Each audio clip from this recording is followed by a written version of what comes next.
Biani ho.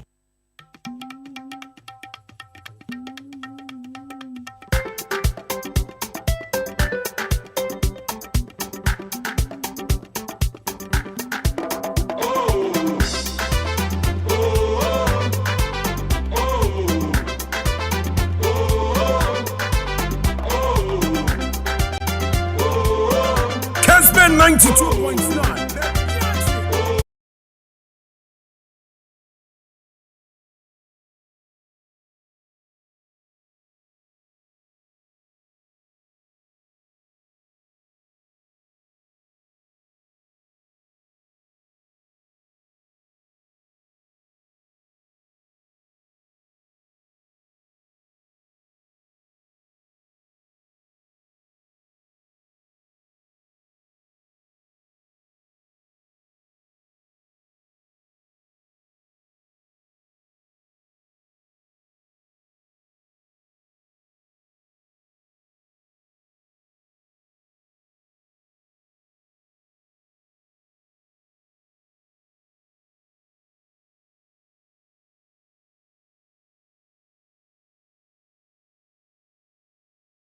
So Tony Montana, Yadama say, someone there kick off in the Brian.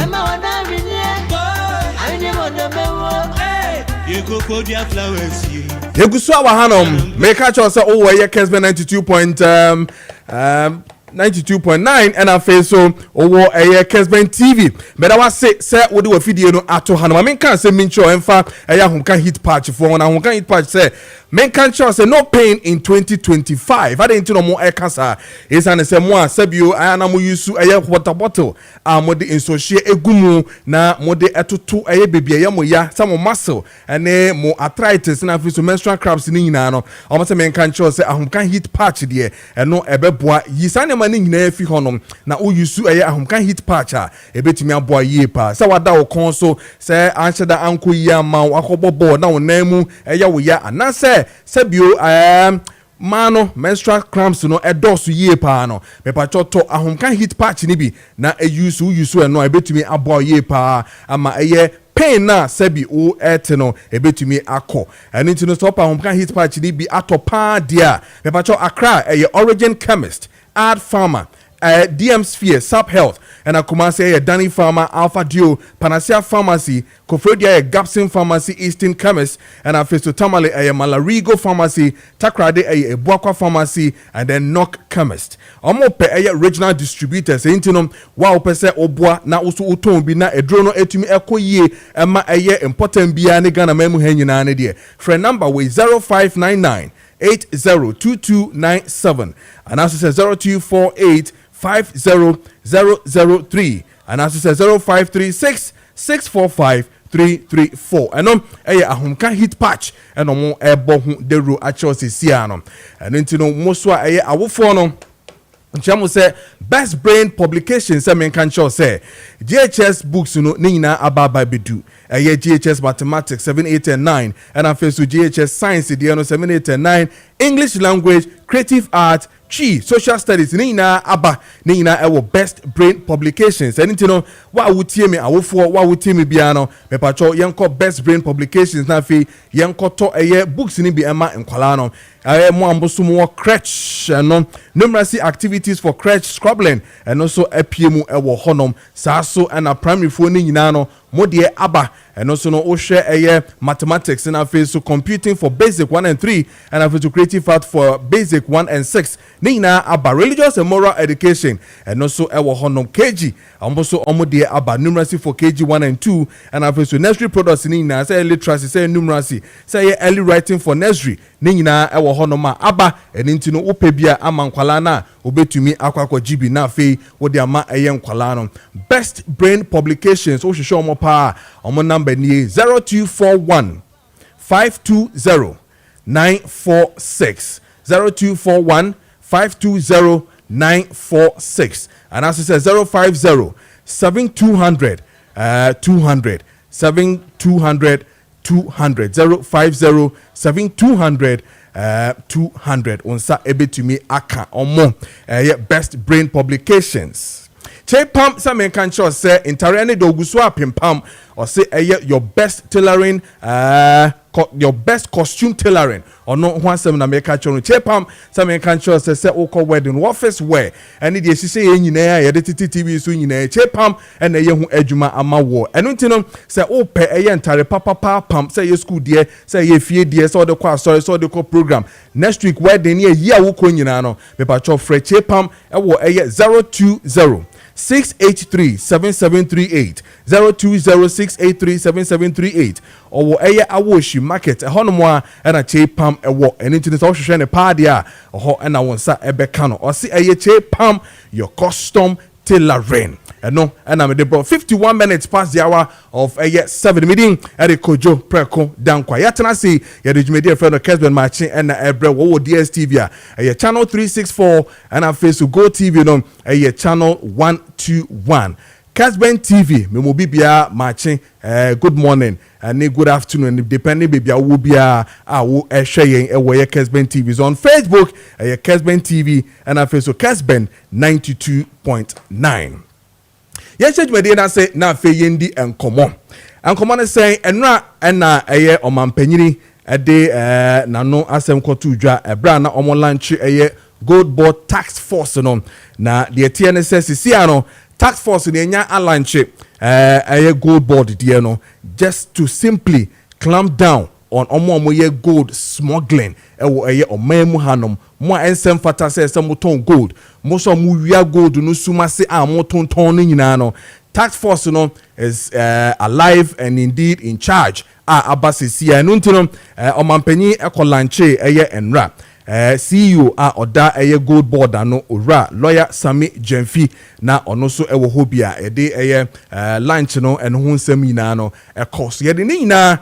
bro but first off yen share ora lawyer Sami Jemfi CEO ema gold board emra na tax force no omampanyi lunch no ensamwa ora Sami Jemfi lawyer kan abrana ye lunch tax force no yen share Mamo Kessben TV na face so Kessben 92.9 amutie ni nyina no monhwe na fe yentie de ora Sami Jemfi ekafa the launch of the gold board tax force no.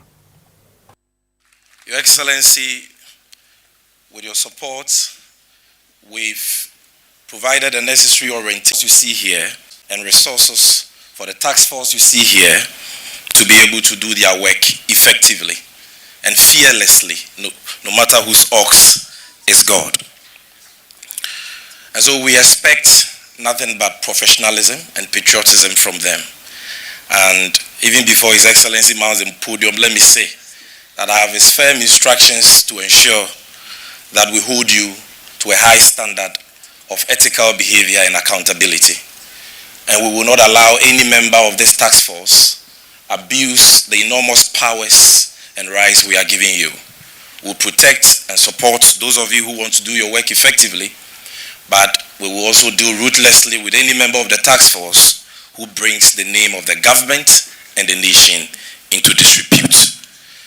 Before I conclude, let me state that we need the cooperation of the entire nation to succeed, particularly those involved in gold trading. We must all make a commitment to comply with the law. And by that I mean to trade gold legally by ensuring that you have a license from the gold board before you deal in gold. Thanks to His Excellency, we have introduced a very seamless system for license applications. And as I speak, we have already granted over 300 licenses to several applicants with very little human involvement. The process is online, it's digital. You can apply and pay all the necessary fees. And those who have gone through the process successfully and have gotten their licenses can attest to the fact that there is no form of corruption, bribery, or extortion involved in the entire process. We have not demanded or collected a dime from any license applicant. The process is very transparent and competitive, and we encourage all stakeholders involved in the gold trading sector to apply for licenses. All right, enti ora Sami Jemfi and Motene Kansisiano, and indeed, I am happy to know, sir, or say there is less human involvement when it comes to a registration no or more into more sabi mo pese mo ton gold bonfa kwampa so enye no or say oko online obetumi akwakoye. And indeed online nkwa no any registration so far no what is all kind over 300 license no motumi ama mo pese mo ton anamu mudidwa wo gold mun over 300 license so far given out. What it means is that na sankrofo we nyina no na omoton gold ebi ton no kwampa so ebi so enton no kwampa so, but because of the incoming of the gold board in intino ama the system no structures ni nyina no to ye ama amanfo fa kwampa so aye de se ene de fata. And I'm happy say bibisa course. So indeed wa wutie yen a wo hwe ye wo Kessben TV no so no sa wo pese uye gold hu dwedie so dia pepacho ena sami Jemfi Akano lawyer CEO ema gold board Akano. But then again the president John Dramani Mahama also spoke at the occasion no na okasafa nema bebre hu yenti ono so the critical things are and critical pillars are the president of this country John Mahama also erezi lunch no so ase. Since its interim formation in January 2025, the Ghana Gold Board has implemented aggressive reforms, especially in the artisanal and small-scale mining sector. By May alone, the Gold Board had exported 11 tons of gold valued at USD 1.1 billion. Actually, it's in May alone, the Gold Board exported 11 tons of gold valued at 1.1 billion US dollars. Cumulatively from January, exports from the small-scale sector reached 51.5 tons, which is valued at approximately 5 billion US dollars. Can you imagine? This is gold, money that would not have come back to Ghana because traders would have taken it freely out of our country and kept the foreign exchange reserves outside. So approximately from January, we have exported 51.5 tons, which is valued at approximately 5 billion US dollars. So 5 billion US dollars has come into the Bank of Ghana. This represents a 95% increase from the same period in 2024 and surpasses large-scale mining exports for the first time in our history. These inflows have strengthened our foreign reserves, have improved our balance of payments, and have most importantly helped stabilize the value of our local currency, the cedi. It is Gold Board that has made the cedi an Abrantier now. Okay, ain't what's the president himself, John Dramani Mahama, I'm saying is it is the Gold Board that has really and truly made the cedi Abrantier as we speak. So far 11 tons of gold amounting to almost about $1.1 billion and Sisiano to me I export here this Sika way no on my Ghana, and indeed small scale just about almost 5 billion. Say any Gold Board ne buy there I'm say sanka seska we no and come say kokofa baby and say SSFA but indeed say sanete and asane kodia. My take is that then we don't need the IMFs again. We don't need the World Banks again because, I mean, truly and speaking, say to me, what it means to us is that we need to then make meaning to all these monies na ebobo bodin and yes cities in one some near cano billions of dollars one some any year cano and into no ye be. Now interestingly, when na air cost no ye launch task force to check, I mean, omo edi gold ho no ye hwam etumi ama bibia tenetene yie ma tax force no ye kire se wo sabi wo akoye na wakwaji sika na wakwaji bribe ye tax force no ye chewa ye de be ye no ye stripo wo ye wanka se wadwumam wa entitlement bibia no wonsa enka bio no.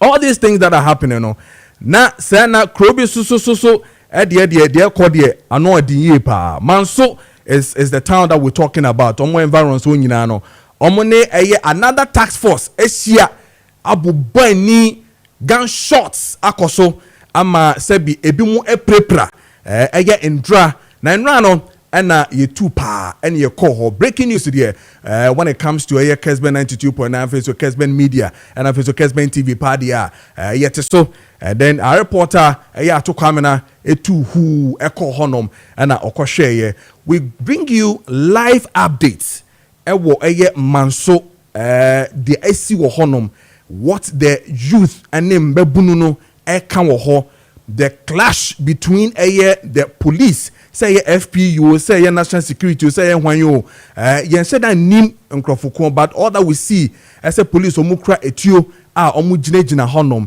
and it's very scary say youth no aboko kojan na gina honom and if care is not taken etuo kra to omu dia it tells you that these task forces that ayatetete sisi we send there wo we call anopa we kwa awia we kwa nwumre ni nyina no you be streamline ni nyina no at the day of launching of a task force that same day Manso was witnessing at least 2 or 3 task force ababetwem wo ho no mo nyina no are into the issue of yebabehwe astopo illegal mining and afesu gold ho edwedie Mom Kessben TV mo hwe de koso wo Manso mo so amutie wo radio so 92.9 no and then on social media Kessben TV no mo hwe arehosem ene ensem a esi wo Manso the youth versus a certain task force from the police yen hwe na yentie say ya sabe ko ya no aya galamse say ya baba ko school aya galamse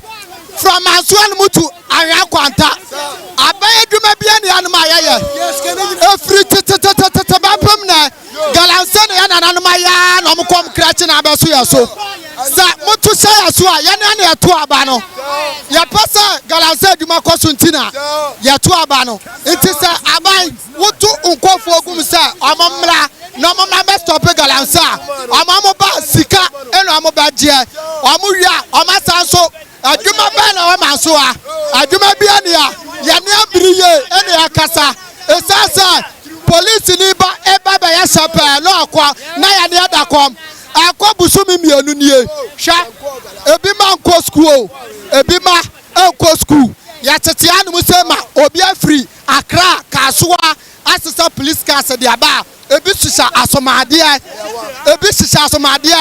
wo ba na so machine wantimi antu a watutu nioma no de kwa wasisa wachichi lobed e de aba za abai e na asomo na wachake machine ono ade ni po wo kwada kobusa na so a oso betu tuo national security near police phobi omo ba ya omo se afidie a esisi kromi ana omo befa ene so o befa sesei aban na blagala se obi anfa ne no mama fie be 3 weeks ni edi video be sisi fie edi se wo so befa pa de video no fie de e mam kwan edi e bobo obelia se video de ye ma omo mfa ba akokra nko edi nyina ye pinche saa ana ye de video no amom mfa nko edi e wa na ya police for no e sa omachi a omde ko ye se ne saa bre eni e won shoot de e kokọ so ne se de sifie kwa de eni baba akuply na se ye de ko hospital nti oni asisi a enyina anti ahwe ade anti se video ni de ye no kro ompa ye si e bro 3 weeks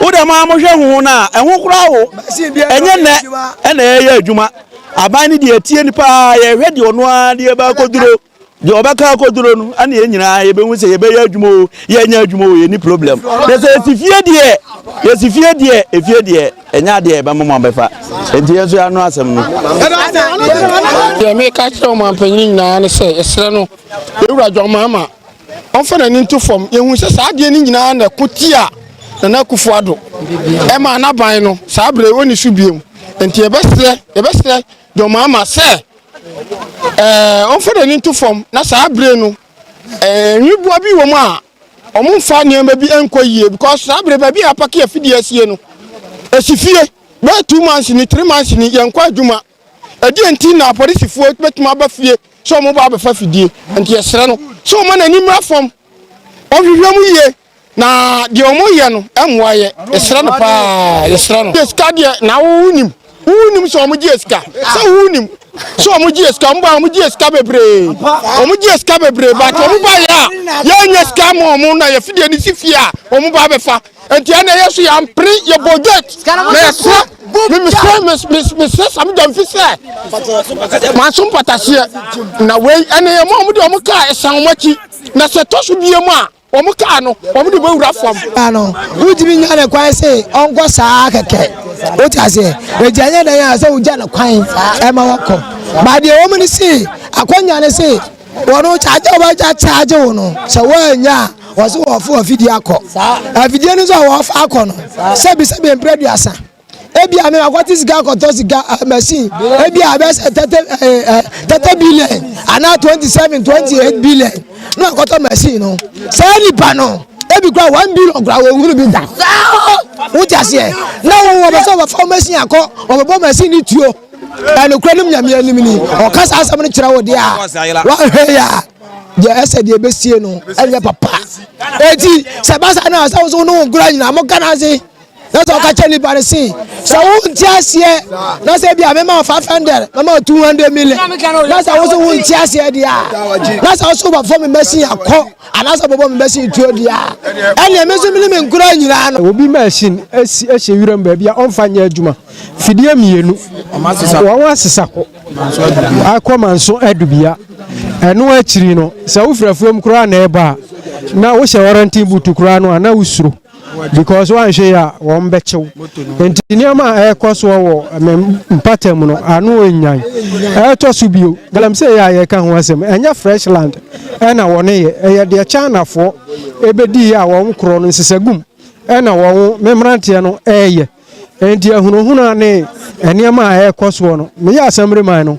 me hunu anamon bi a me tu enti masre empanifo a won kan bi e wo mi say na mini belia no asede na so dia mete ye ne se a police fo ni bi sha asomade enti me busa me ho se abubo ohunu mu asomade shim enti security fo pa wo Ghana wo mo sha asomade so enti e busa ye ho se aban no na ye operation no aban no se aban no na ye wan fani na si fon a ye hye be soleti a ye be titi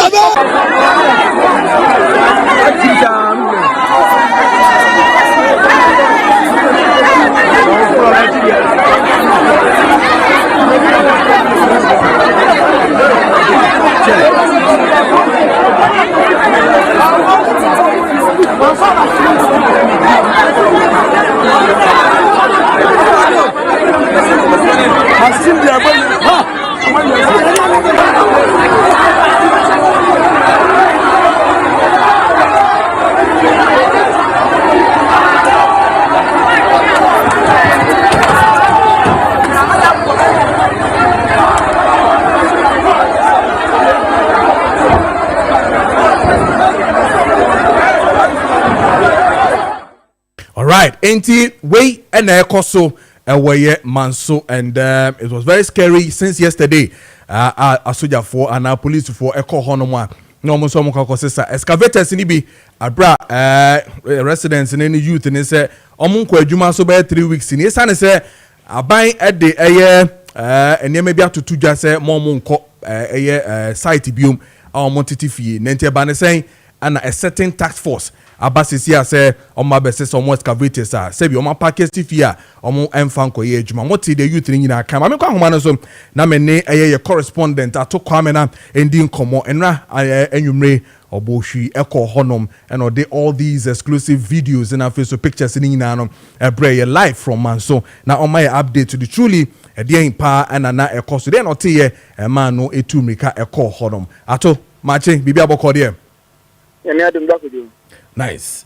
Atukwa na boy nkomo ya share videos clips of youth omo Manso first of Manso area beni na sansemi ekoso wo hono bia ye kan wasemi ni kura ye kan wasemi be from Manso empatase okay there were Amasia South District ni kropon ye Manso adubia okay na ye kan wasemi na brako jo sani ni mu no sɛ oba asantimante mu ya bia ba ko yi tu afumagudi oso pa e man so de bia ene man so kwanta okay ope bia yi tu afumagudi mu nye good pass ka okopa everywhere e say krama boso na e ho no ye wo e large scale mining e ho ene ne asanko good ene ne nkofo ene e ho small scale mining almost o mukura e nkrata almost o edi tu afumagudi e ho ene e wo nkofo bia mo de o ye fam piapia mo de mu nkura nkrata mukra machine bia mo de tutu o mo de nyenya fom iska wa no matu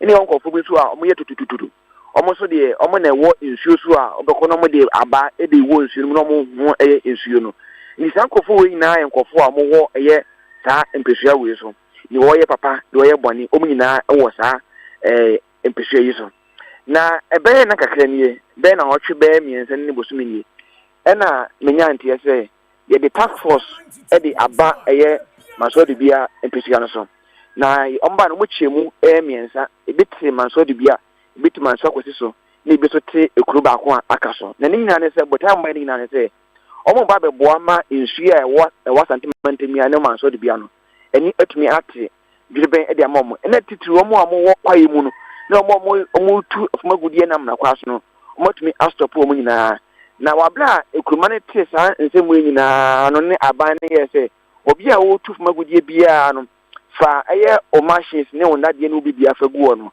ekuro wei ene adehye wo mu no aye sutie de ma aban no se fise wa bla aban no obepetumi no oye se nyakopon ya adum onya tumi na ono mbehia na ene omo de eye environmental for ne ade abromo no machi omo kan mafa so matu afumagudie no no matu ni ye nti no mo hwe ni ma se aban no ba tumi no nko betumi ne small scale mine for na behia na chese nka omo sankofo ya abromo na nka omo tu afumagudie na na kwaso no yetumi yi omo edi afrimu ena aban ne de task force we edi baaye nti aban de task force we edi baaye pe ade hye wo ni nyina no obi a tie de aban ne kan nti obi a otufu magudie bia no agyae gold na otu no ayi ne machines edi afiri eye ne site edi abafie ena obi so wo ha na machine no enye ne dia wa han edi afiri China for no ho nti ka se o yi machine no fi nwura mu na wo de machine no edi be eye China ne no e okumase anyan kwanta ne potem na me Chinese for no o me titi pa o me de bro mo na ene task force na aban no edi baaye no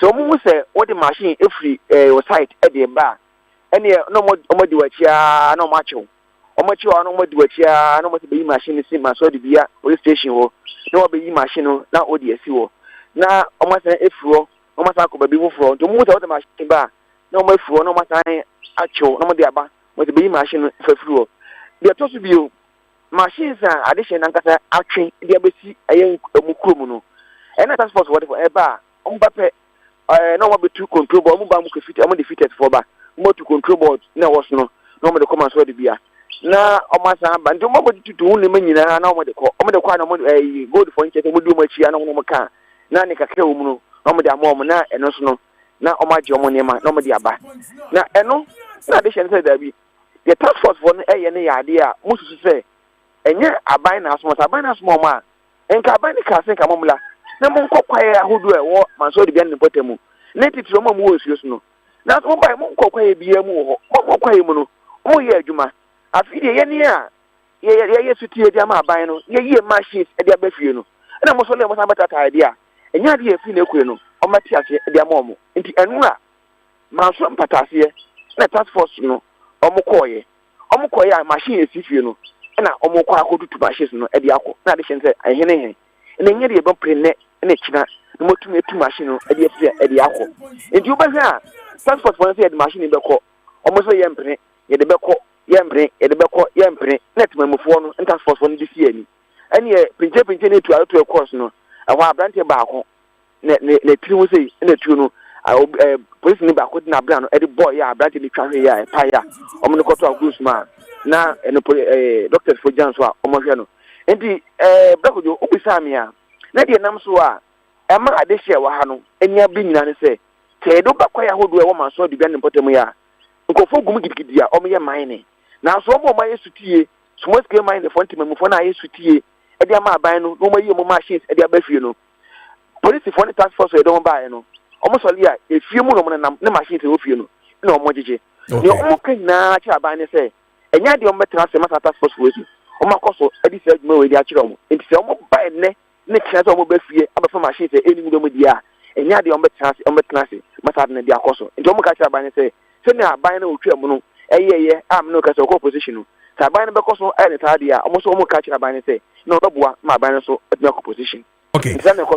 All right. Ato what this same way chenye ne na wedi these illegal mining na face so galamsey ho enkomo.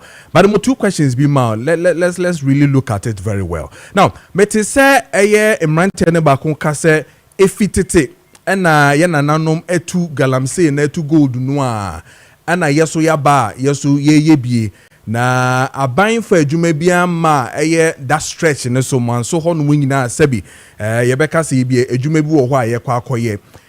Is it true say that enclave mu ho nyina ekono beyond say omobe ko enram akosensuo etu mining no adwuma bia ni ho apart from eno ana amabunu no can really get themselves involved say ometumi aye omeyom adwene afi galamsey ne so ana. Bekojo afem na obisa no na time so de bia pen wala me go school say we teaching everywhere na we asanko good minds a wankata be bie adwuma kase ho a omo fatima mufoni mabu nya bia na we teaching work ne sa immigration officer na omo aba ho no ene police adwuma na ho na ombo ban okumu ne court dan esiwa e fa say magistrate ni go for ye adwuma wo mu na say aban abi adwuma bi o kromo pa de na pesiano so no ya de di ho ebie ni ho abedme bie ni wa papa sanko gold mines a de bia ndu bati se timamufo no so le no mo ni bia ko si akọ gold mines for so ni nyina ne se wo padwuma ni bia ye omo ni adwuma bia ho ena me kwa me ko tena kromo ni nya no de na me ni se first na mpanifo no omo bo enkono amna bi ye fa na enkono na omo wuram na omo kọ na mako yi skana ye den e dey film enti omo dey enti na omo dey na ye nim na mo sheda ense insu asisi but ene no na say me de mani chemo ma so mosikurum insu no so ye kwa na manfo e won insu ne so ye adwuma me ko ma so woda ho ye ko woda ho no na manfo ye adwuma e won insu ne so a omo kura chekeduto no e di nu ade no ma mo ye adwuma e won insu ne so e ma ye bo modi no me no mo nkodi nkoma ba kura ni wa sebe na oka akankasa omina obia na eka obia kan togu kasa obia kan togu ene french ne echese obia no oka fikasa timi busa mo de kwamra mfa so me translate no so a sana timamufo na wo kwemu na no na to machines no na mo de ama adehye na adehye sankofo so wo nsu no so a o mo de ye adwuma do nyom percentage but emna me no kasa sisi yi no sankofo ni bi wo nsu no so a mo ye adwuma ye me no kwaya ho do wo na enimpa gumo mo ye mo adwuma but for the buy o man kokwa ni mu o man kokwa ni mu ankwache ogu kokwa ni mu na mu machine say wo fie no na mo gigi machine so tutu ho ne ma na mo de ba ma so de bia wo fa machine de fu wo say de ba anwen kwanta e de be ni wura se ne be ya enwa na wa hye akwa no wa che no wa jo njo ku sam ya ene kwesem ni aba adwuma bie ni wo ma so de bia abato be so aba me bie adwuma bia apart from so bi be ko school no be teacher ana so be police officer another be immigration officer asa enti timamufo na wone de adwuma mo ye nyina sa mine no se bia small mine na bebie ne side no be fat timamufo na obo bigum ana se mani bi na mani bia bigum abe ye adwuma na mani bia nya bia to ageni adi asa abadwuma bia no. All right, another one quick one just under a minute. So Ekrona ye nyina ye hwe wo Facebook Kessben TV ye hwe wo Kessben TV so ankasa ene 92.9 omo mutie no omo mbra Facebook no mbe hwe enti Ekrona mi hu wo eye TV ne so osisi ana me no kase no emu ani etu gold no eboa emua enti di aye sa senior tena mi hu no 966 wo akwan monche erosion ne de ma ekoso chese eto senior tena sa anete se ebia unya hu video ni kura ye me de okokko na nkasa mu a me de bota mu dia ehonye apart from manso de bia na yegu okota kakra no ene ne kuro na wo twetwa wo hye ni na no eho bia no ho ye o eho plasa kwanye bibia nye Inti ekroma fona ekroma fona ebi school kura okra na enye ekroma fona wona tutu afuma gudi wona no na ebi no make come sase o mse ebi di school dan de abo aban no masi school dan okromo aban ekroma fona na tutu o mse no mudi siye e de ma hodo okromo e de e fa say so ni partner de na ekroma fona de aye o masi o mo de aye enti ubuza me ya what sitem de o de one de ba kwa discussion wo sene ho sibitie o masitre mu nyenyenyenye eye magudie na wo honga kranka na mututu na no eno na mutumi de bo mo e na abane so munyai na so bia yi ni machine afia na task force amo baaye no munko o mo so munko kwaye o mo so kwaye na wo ho no amanfo kwaye mu ye adwuma o munko no mko chiwo mo okay all right ato medase radin show na adwuma pa wo ye meso medase ene kwa ye san ko na ya san ko hefe ne ho sibitie medase pa ni yenye follow up why all right. Ato Kwamina and you know 18 common your correspondent ma Kessben media group and your ten Kanfi Manson. So indeed, if Corona mesimi huono, I was so share with TV song who says sanete and 1 year 2 gold no 1 year 2 a year a good year when na say Roshin a diamond hune kwanya yes in your school dine crown and ko ye dia. Then I'm wondering, I'm asking myself, what has the Minerals Development Fund so far has been doing? Because MDF no Minerals Development Fund sebi ejiji royalties efi omo mutu egudie enti se emfi bronu bi anase towns bi say na say you are not going back to give them good roads, ye mom good schools, ye mom good hospitals are. Then I mean Minerals Development Fund na I think it's John Dramani Mahamad's time 2016 there about benina si honom na jiji royalties ni no na sesika ne de pa na ne de when we know very well say emeburu no mo ho no there's no job, lack of job any ho.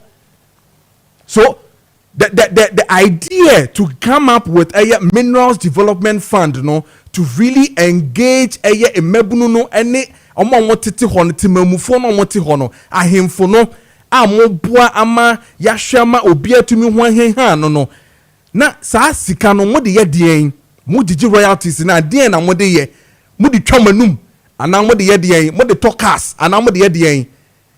And it is sad if what is a youth catch us say ye nananom na etu agudie ne so aba yeso ye etu ye se no. And yet tete hanom na ye kan brofo akese and ya tete ho funds. And if indeed these structures are not working, no man penny John Dramani Mahama Mr. If because youth for way there's nothing they can do. The only thing they will go back to do is the mining. And obviously obedidi obe ware obe twempna onyini otumi ntana ma mefie saa ontumi ntu bata emma kumase emma nkran embe soa entisi so montena omanka so mu krom na se Manso is one of the biggest areas, towns, village ye tu eye gold ye de ma oman no dia then areho ye pa. If this is what is happening, should you to gina we di almost about 40 years oni adwuma enso bewo obeto aduane obeye sanema we nyina bi onko fasika na wahefa. So we are forcing them to leave and fi eye in renim omo fi nsuo na no omo fi school dan na omo ye ho omo ye gold na omo tutu gold. Yes omo jai, yes omo be jai omo betena fie edie no bedie edie no mo busuafo bedie na nkwala ketenketi enyini ewo Manso obetima ya proud to say ye tu agudie ewo mi fie ewo mi krom. And so she masitinem this is not fair. It's not fair to all the sides. Ye nyini no na ye so oboase ne tu gold pa ye hudie si oboase. So it is not serving as a lesson enya disua emma omo makana na. Why?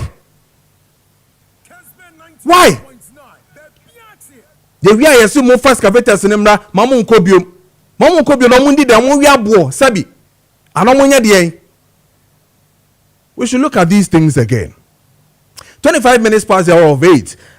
Me call about Tampa Branson and Mami and kind way MFI teacher constitution and say the gold board seems unnecessary.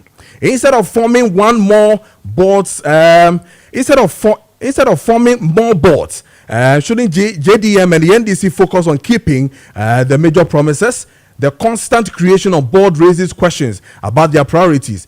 It's time for action, not just announcement. Greetings to Koka, JFK Honorable Mavis, Hawa Yakubu, and answer Mavis in Kansan Buedu, sorry. And then Mr. Owusu Bempa in Sheso of Sheso MPP Chairman Hopeful, or no so Nidia or the Ebaye, no. This one says, my name is Angelina, watching you live from Asumdue phones, Dankwah on Ofen. God bless you for good work. Angelina, me da say, Koswashe, Kessben TV, Asumdue phones, Michecha Muna, Wakesamo, who you now Dankwah and Ofen, Michiamo, Hodom. Mame can we quick one, now Fe Memra, na making kind. Okay, this one has to do with the Chief Justice. So we'll come back to the Chief Justice issues. You know, Master Wood, but was sending me a message, making kind of I'm a mom on Facebook, so no, making kind of but me uncle, a memano, 40 years and above, and a prostrate in a higher year power. I don't know about Tampa Prostate Center. Some country say, you are so netie, Oba, also catch the Ukunu, and Yenyanuma Yakayina, Yentia doctor. Ne message or de mayen efa eye prostate ho ene mema ne titru na yen kwasa ho yare ne hu hia ye pa ache mi hu ache pa se mpo mu ye de nice obatampa for so ho ye hu sa mema ne yetio ye wo haw enti no ye pa no adru ye ni nkomo we dem da sipi se de na wo kanu obatampa de prostate hu adru nkwa ne no ho na anu ne yade a yame ayen adoma ma ho adura edisi anu samre na potri yade bia ha mema papa osere wo kan no mema edi 40 years eko bia wo se wedi 40 years eko a eso ye careful na hwe ohu se de be ya se bibia to sa no a ma pe chi akwan wedi 40 years eko a possible so be ya post na potri yade a ne ka potri ye honema kwa bia e beta ejin so twa no ho na saa akwa no yankopon bo ma mema nko a na adwuma ye ne se sperms no a efri mema no eko sebi oba no ho no eduru ba bia prostate no no a prostate din so bi boa sperms no se de ba ya abetu ananti akọ oba no ho na saa akwa we ewumu a ekase ehunu a bonu beka se aye enlarged ana benign prostatic hyperpressure na saa condition way se ba titru no ema udun so pi anajo bitnya jo so ebro ze da wonim sa udun so anajo 3 4 5 sa na start sa no a wan jo beju se bia nsudu do na wonim tina ma na ma ba sa enyi sudu na wonim yare na ba hyewo tin be benim sa na omu a ebedu bebi no na udun so kan no fo amon hwan ya ha na udun so gu ho ana so se enu akono a udun so kan na amon hwan ya ha udun so gu ho udun bebi ni so kan na ko janso udun so a kwesi na udun udun so na esa wo chima asan wa udun so ebetu ama udun so pressure na udun so na chino na akofom ti be ni fo no slow you stream udun so aboko na eba ma se de eba ebetu ama se udun so wo ba udun so we tun ti se udun so dia den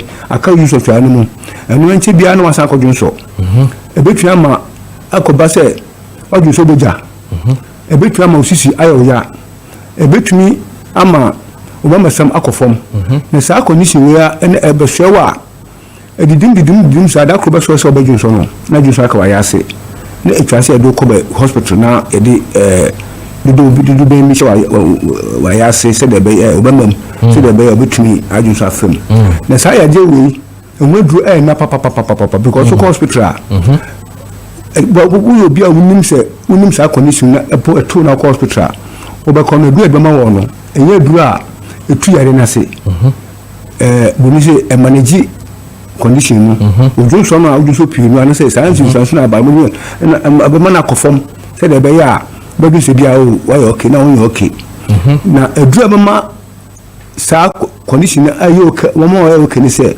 bama edura ebetumi shrink prostate na akese no ana say bedwuduna ma na asin dadam eno ni edura nya ebetu ya de na se na nya edura ya miadum empon da dum me a me de buadasa tini bia me kan because man say me a victim me supposed to say ya me chinchin ya me nya duro kusi say me nya maduro me nya medura me start say me start ya me de me hwe me ho to me a me de si mu a me de bo amanfo nti no ehwe dunya enye simple sa nti say de me ka say obi so opposite do che me obo central me kan say eduna was to me ya no e manage ujun so but en sink positive no okay when you be sink positive fast pa na say oba makanche oba mamu edro mo oba de kan e be testo e o machine ultrasound scanner ho a e be testo actual positive ni cassette set here you hu say den cassette here na mo edro unu ko no edro ni wia o de sambra oba na be testo mo obo ni say ampa o test na here no say the report mo de akọ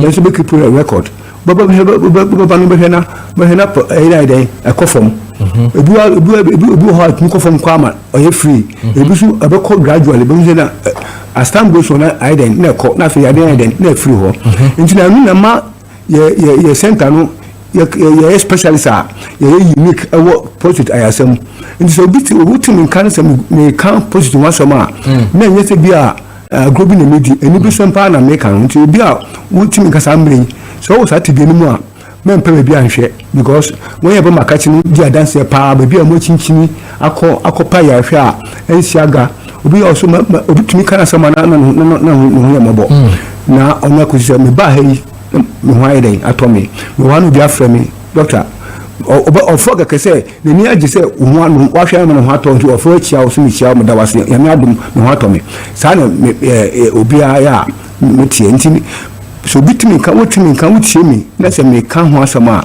na mfan diago ka se bia o me kan sa akeke debi ti am ka se so obi wo post no timi kan ni try yi na achade ka se pa obi bitimi da mo obi wo post so be chemi try kwan because of the testimonies and experiences uncofo share with me into say wutimi kan sa ambe me di no betudwa me number is 0553 800 678 0553 800 678 ya wo fifi prat last stop okay ewo yenyano kaso yenyano kwantopon so udu kaso a kasa upe no station okosi so kasa upe fifi down last stop fifi down taxi over taxi no a kache da ba so bi so ba tampa usi mu junction so a free ubenant be say 3 minutes per no du makache your chance wo agents wo nkonko bi so a me pese mabo mede nkonko betudwa na mede mama atudwa se de be ya so obi wo sa tibiri mo wo sa nkonko so a cha kwa komputer ko to do ni bi ya down ya Francis awo asida down here Master Francis okay yes uba ha wa wakra mfanse mamu bi adabraka kokromeme secretary here ni akra eno abakanu upebia betwa betodu wo Master Francis wo Kessben here kuko kepuso a number ni 0249 12 4716 Kekus 0249 12 4716 Kuvodia 0266 45 0911 Kuvodia 0266 45 0911 Bibiani 0243 68 69 38 Bibiani 0243 68 69 33 Kumasi 0249 another 49 61 66 Kumasi and 0249 another 49 61 66 Takradi Nkwaso 0246 04 34 58 0246 0246 04 34 58 and Takwa 0244 92 9401 0244 929401. Send them Abu Boni and so will be out. Yaja to say what hospital. I mean, actually, opposite like a Sia. Kohokope, a don't be that all. What to do above all. A don't admit to any session, opposite like a casino. Okay. A man could see that them, man who told is so now from into the mark, a specialist supposed to know. A group and draw a single positive and one thing. Yamiadum and Odysseus Abadumi and Ya, a deba man for you. So what in car, when will be, may be, and I saw Papa be, or down for being near, and I said, Obia women's also condition, and money coming because put the idea of a shower, a dance about the Boko. The Biamica say, posted to me, a debia, a bar, one, a good penny. We go to say, Papa, but also me check them, Pampa, grab a ten of them, what is them, Pampa, you so good, a big one must say, good much will become because President Nakosha silence a statia. You am cast a positive statue, what I said, be opposite cool, it true, I tell so cool. A dance about trigger, a dance will be cool because. Esha was anwa kese no be bonisi be nse bibia so munama kwa bibia kese a eye kuru nti kese no na ekuru ni cancer no cancer tun do beko no so unya prostate cancer nko ade a dancer boy do beko because we do na from sa nti se obuti nkan to me chi akwan ba me hwe mo ho ato me chance nka se bia o papa no odi agoro da bi me nitifo for what team nkan na mombra because we hospital kwa no a do e ba ma ho no ensa ya de no nti ya de bia me challenge o mo se obi so opposite do chenya oboa ampanso nti Mudama say, all right. Akwenya so neso mama akwenya. All right. Mama chema mama. Amansa shonfo Kojo Preko Dankwah. Paul Amantem. What's the edikanfo? Time check is 8:37. Yene Obatampa prostate cancer.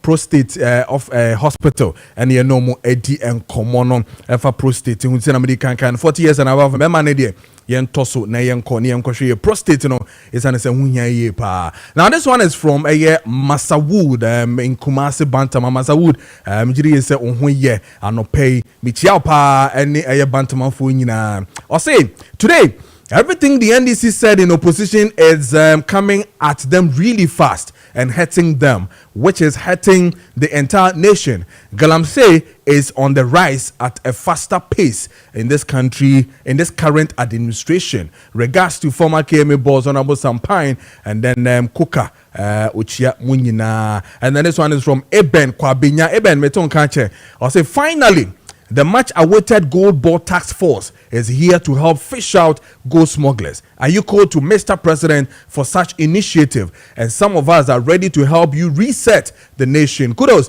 to TDC boss Courage Makafui, Mr. Akwesi Mensah of PSC and Tema Shipyard, and then Honorable MC Yi Agbo of Ga East. On also Nedia or the Eba and also to me do the Aba on 0550567929. I know a test making kind in amount. And then on WhatsApp, I'm still waiting. I know 05505969929.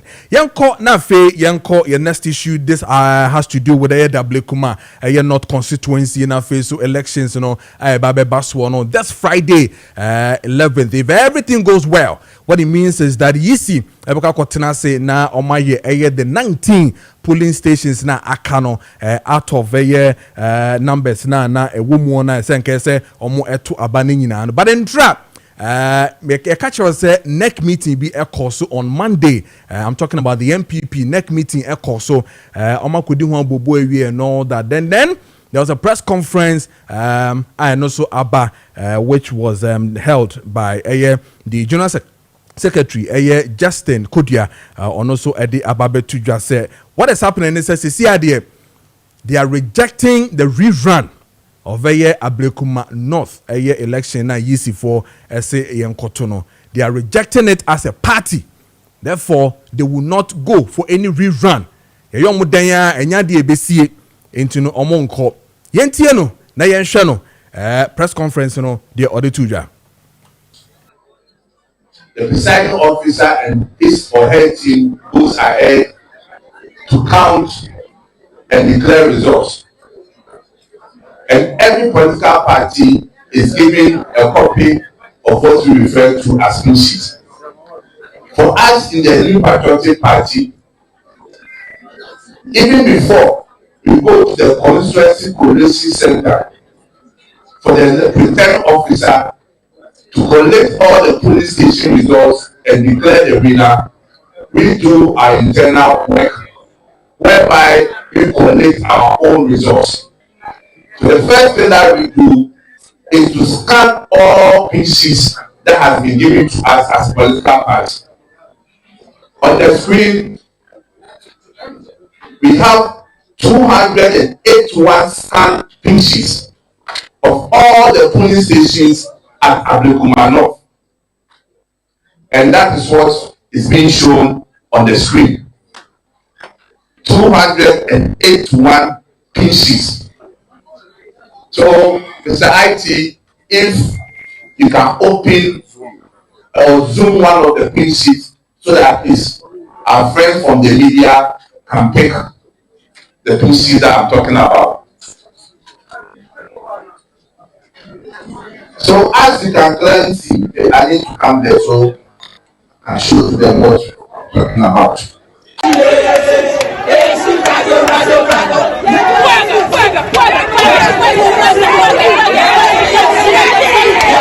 Okay, Auntie, just what you watch now, face the Uti, is coming from Alright, Justin Kodia, the General Secretary of the MPP, and Ode Nensem so Atujano. And then in the press conference, they were showing the 281 pink sheets. Now, almost say almost one.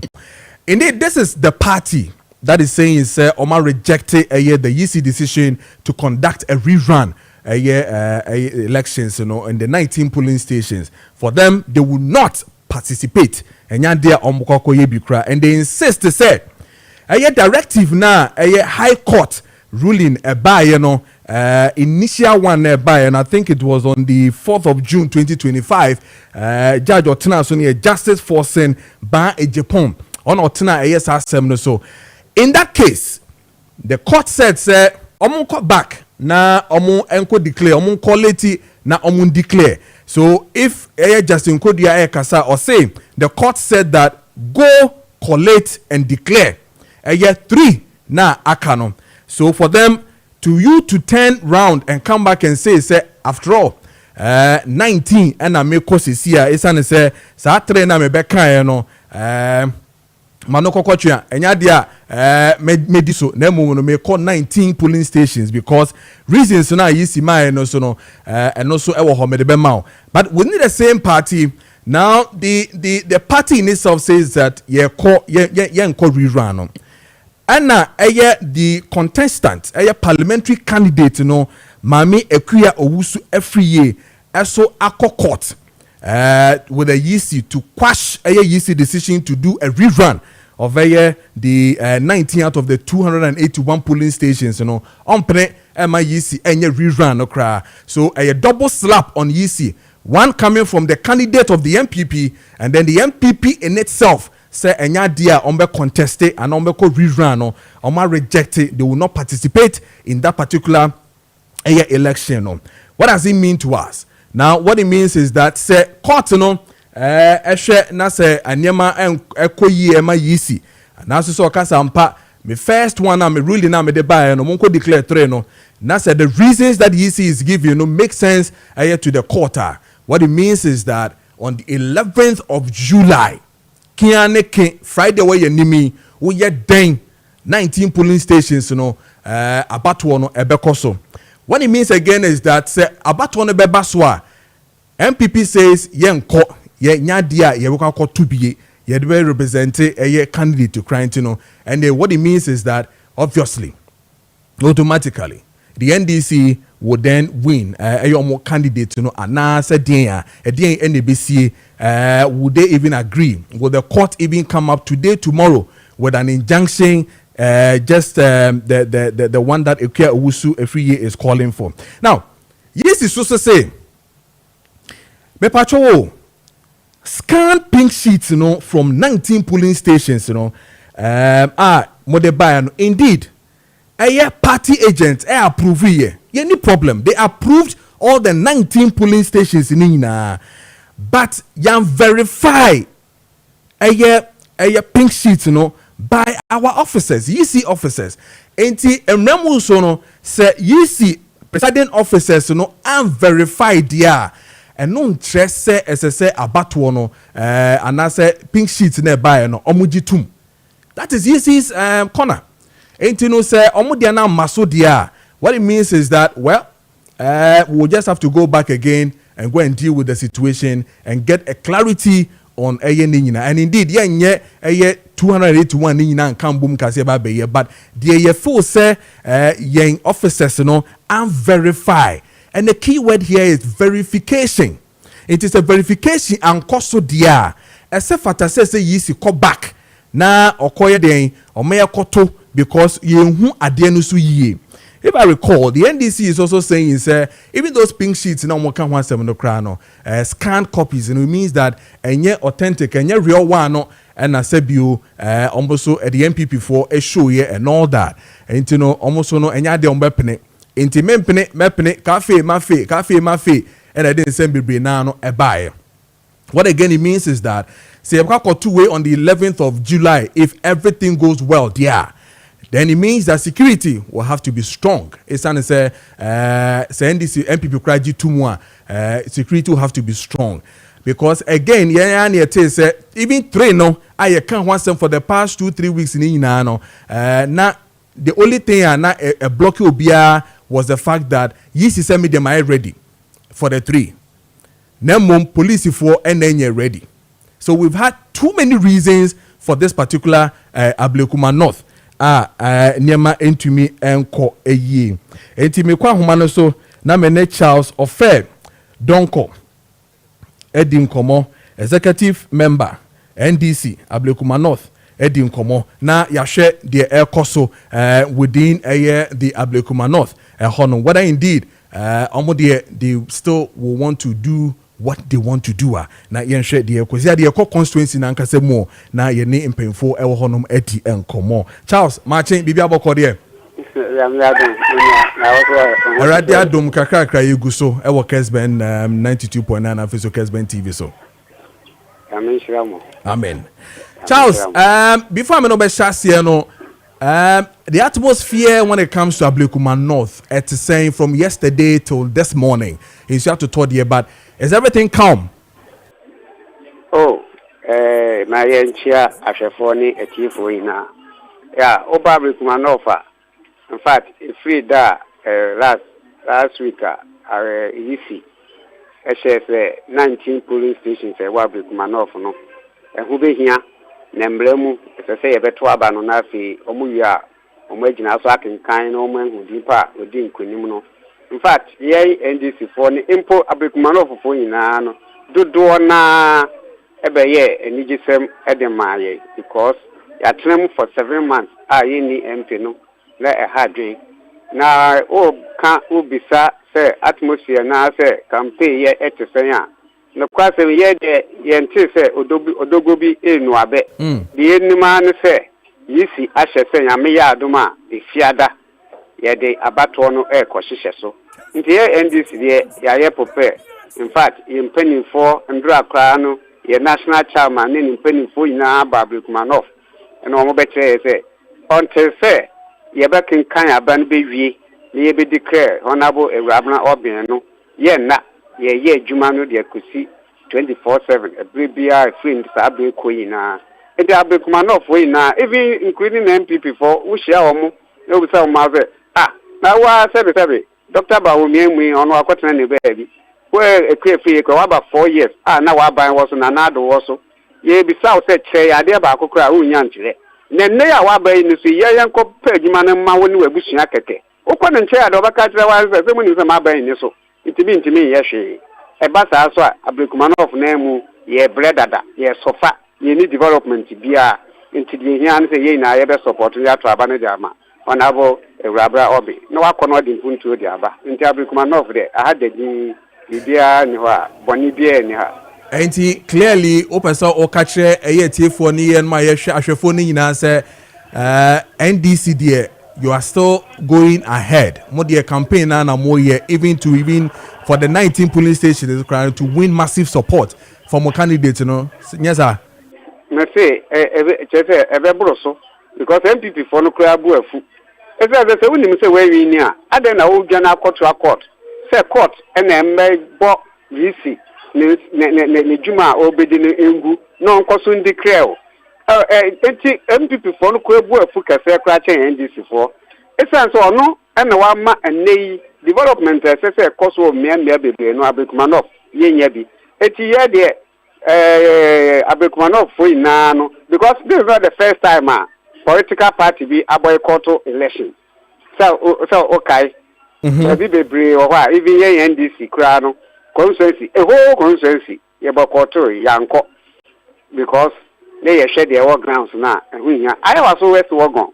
Now saying ye na yin their course ye national chairman declare say ma NDC ni dia nko nkotwaba ye wie no say yisi course ye na adwuma declare masabe or the alasan bibi eco parliament eti no omobo wo ma mo dia Abekumanov wo hwehwe ne se yisi obaba be election ne yato ya ba no dia ma madam Ewrabran Obi Charles ye problem hello Charles ye ni nkomo hwade bi o minim so ye nipa in as much as all ye NDC you know what you asema say ma me bisa sa question we I mean clearly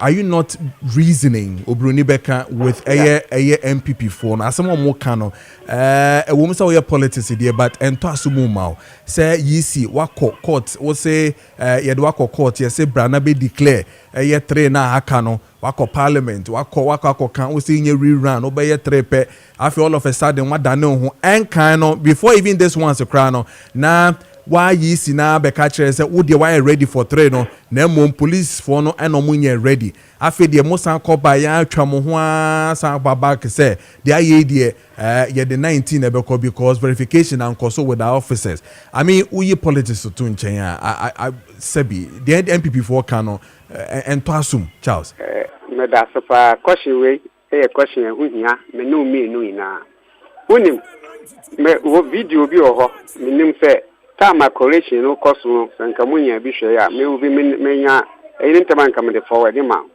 Ghana electoral laws input CI 127 ye de call election equal registration 2020 e can clear say ye to abewia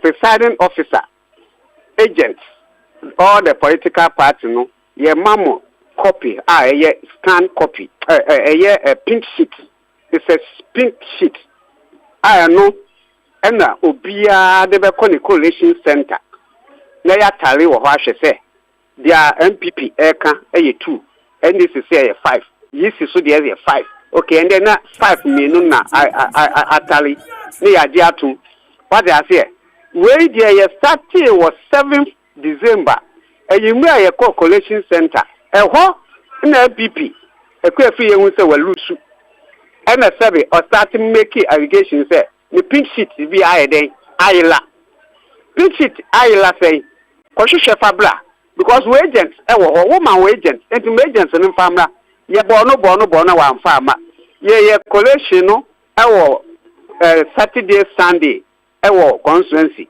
after the by answer ye famra region ye do call region their returning officer Vincent Obin Ejitum and into original to declare Honorable Ewrabran Obin 219 polling stations or no Vincent Obin now or returning officer no ekita ne copy and this MPP ekita ne copy which means say Abaka 62 na national FS there be declaration na why no omabegu erinti no I just say almost aye recollection of Vincent Kase only document they will continue to for that recollection what I say it is hard there then say obey or say no we jam e dey ama national for no continue say after almost say almost POs na here almost corporate Friday or different police stations na nya scan copy bi into almost measure say there almost prepare na so what I say let's say adimu yes scan copy ye mfa nye adwuma ye mfa soft copy nye adwuma hard copy ne de be ye adwuma afia ba ne say na wo se wo when wafefe piwos no ma by ahwe sampa no kwese dia wo book no omo da meanwhile nkabra mo ye sa no mpo no as I say ye NDC agent wo ho MPP agent wo ho enya kukuam ade election ye ya enya kukuam ade open anything ye fa agent a omo ko gina de agent ne be ka no eno ne gina so ne ye de aye adwuma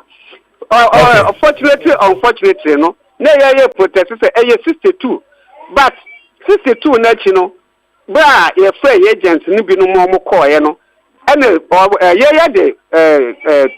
25 pin sheet equal it will 25 ni from my back 37 no me wa na scan pin sheet MPP for the aba no yes enko for ni bi no assign 18 polling stations scan copy police scan copy e dey assume it is class no say okay so one agent na the 18 na to me there out of 37 no we 18 film my back 19 ni there none of the political party are the two me say we okay Charles hold on mommy hold on me feel line so hold on mommy na uni abema our line so mommy no ending come Abubakar Brima constituency organizer of the MPP on also line so na fe yendi enkomo Abubakar Maakye bi abako there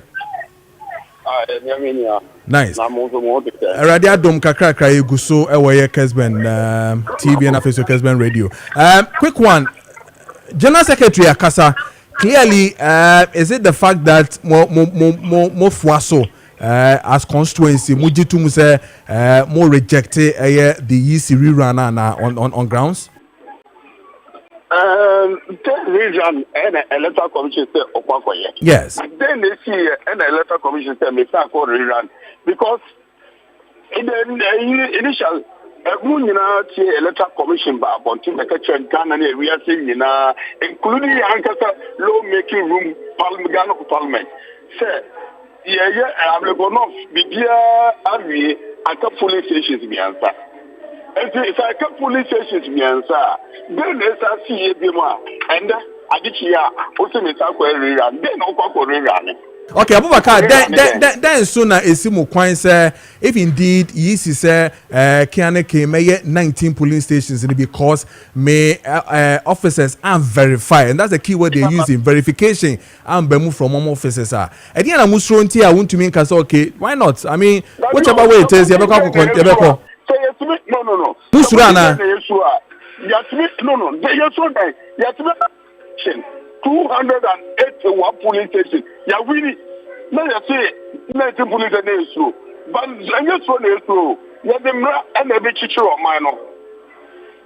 O ndiro ne ya no. Ya mpese ebe ya dia o kira me MPP. Me kwa koye bi. Ananse PhD be kwa koye bi. Enti me mra ne kan no. Ye fo eno enya djuma. What ma say? Ne ya no. O kira bi o. Ye da jimba bi o. No, I'm also the first time final and it's true on my no ever boy Anna. Yes, but me no kasa say if a year court no fashion and masses here, what it means is that Friday 11th, you better abano.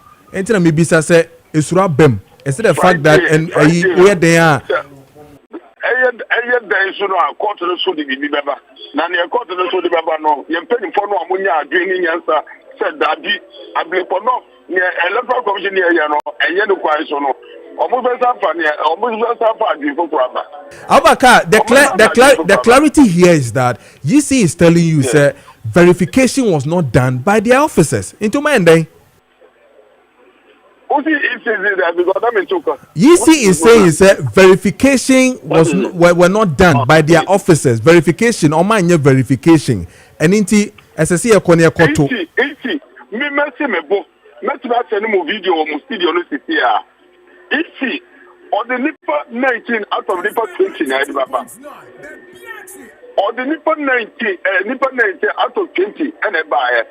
Much about such a money or be a better one would for the verification the presiding officers the year. Mitiana millionaire can say agent. It was not agent. It is the presiding officers that electoral commission and recruit almost said they should take in charge of the police election. So who tell me America? Me too. Out of 20 and another problem 20 no 19 buyer. 19 you have no money have a confirming in Nipa 3 and then media and simu ye. Number 3, no name ko beka no mu ye 29 ba no oyoba. The reason you say 7 December no ordering the ballot boxes in the equal submitted at the warehouse where they store them ballot boxes and their obimu bono. It will go to the Kunisam Fano and bear electoral commission be until child regional colleges at an FN on the onboard. But the ECP are moving the fee. Okay. Who tell me Bakuno? Bakusono, a break everybody that keep to the board protocol. Or say, electoral commission document the ABC the handwriting, the signature, figures, your own handwriting. But I think on kind said there was a rejected 3 ballots was that police station to only say on Kai said there was a rejected and not paying. Okay. I don't on more. All right, so the deal.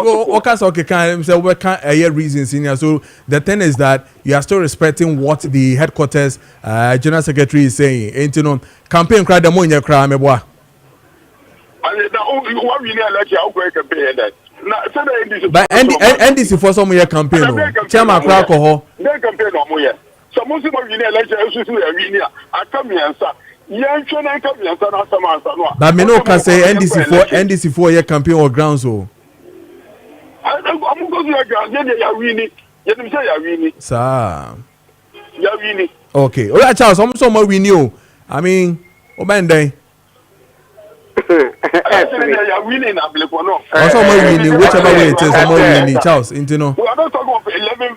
We are not talking of 11 July. Yeah, but 11 July. Yan can't train the crown.